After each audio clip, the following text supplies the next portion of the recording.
আমরা এখানে একটি ফিল্টার এনেছি, তারপর হচ্ছে একটি হাইড্রোলিক লিফট এবং একটা পেট্রোল ও পানি দিয়ে এলপিজি গ্যাস তৈরি করার 3টি প্রজেক্ট নিয়েছি।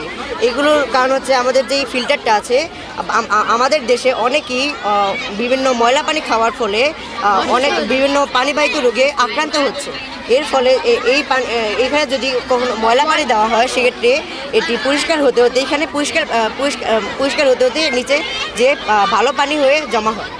ধূমপানের প্রকোপ কমাতে আমাদের এই প্রজেক্টে আমরা দেখাতে চেয়েছি একজন মানুষ যদি ধূমপান করে তবে তার ফুসফুসটা ধীরে ধীরে কিভাবে বিকৃত হয়ে যায়। আমাদের এই ফুসফুসে আমরা 2টি মডেল বানিয়েছি, একটি ডেমো এবং একটি মডেল।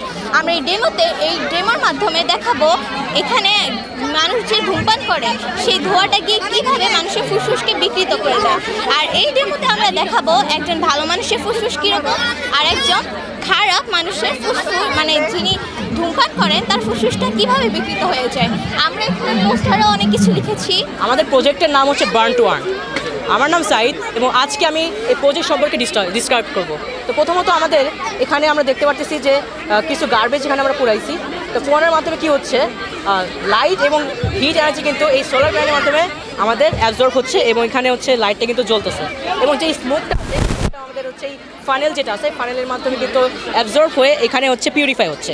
তো বেসিক্যালি এখানে আমাদের কিছু স্টোনস আছে যেটাকে বলা হয় অলিভাইন স্টোন এবং এখানে একটা রিয়াকশন হচ্ছে যেটা হচ্ছে আমাদের ম্যাগনেশিয়াম অর্থোসিলিকেট প্লাস কার্বন ডাইঅক্সাইড, এটার মাধ্যমে আমাদের এটা রিয়াকশন হচ্ছে ম্যাগনেশিয়াম কার্বনেট আর হচ্ছে সিলিকন ডাইঅক্সাইড।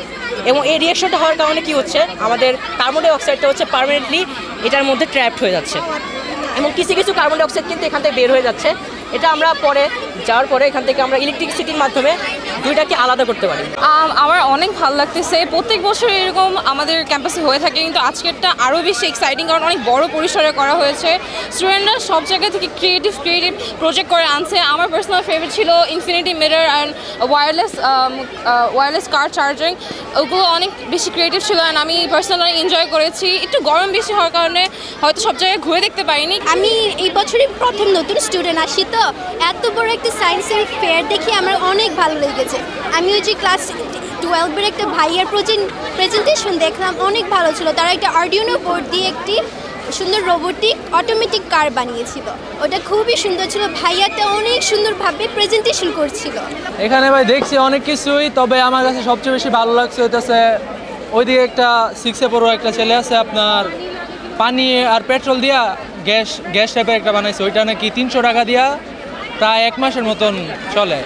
তো সবগুলো প্রজেক্টই দেখলাম, প্রায় কিছু বাকি আছে। সবগুলোর মধ্যে আমার ওইটাই খুব বেশি ভালো লাগলো। এখানে এসে আর কি অনেক নতুন কিছু জানলাম। এখানে এসে আমার অনেক ভালো লাগতেছে। আমার মেয়ে তাসফিয়া জামান, ও হচ্ছে ক্লাস 7-এ পড়ে। ও একটা স্মার্ট ফিশিং সিস্টেম একটা প্রজেক্ট করছে।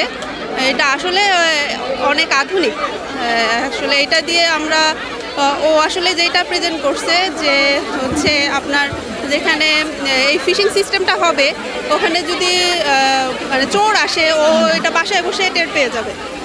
দেন হচ্ছে ও একটা বিদ্যুৎ জেনারেট করবে, যেটার মাধ্যমে আপনার হচ্ছে মাছের অক্সিজেন যেটা পাবে ওইটা ওরা ভিতর থেকে করতে পারবে। পড়াশোনার পাশাপাশি তাদেরকে ক্রিয়েটিভ কিছু কাজে এঙ্গেজ করা, সেটার উদ্দেশ্য নিয়ে মেলার আয়োজন।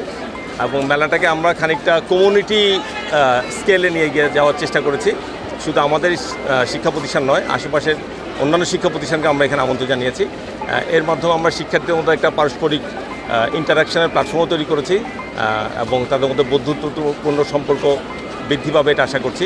তো সব মিলিয়ে বাচ্চাদের মধ্যে তাদের যে ক্রিয়েটিভ মেন্টাল ফ্যাকাল্টি সেটাকে কাল্টিভেট করা, তাদের মধ্যে ফ্রেন্ডশিপ বাড়ানো এবং পড়াশোনার পাশাপাশি সৃষ্টিশীল কাজে তাদেরকে উদ্বুদ্ধ করা, এই লক্ষ্যগুলো নিয়ে আজকের আয়োজন।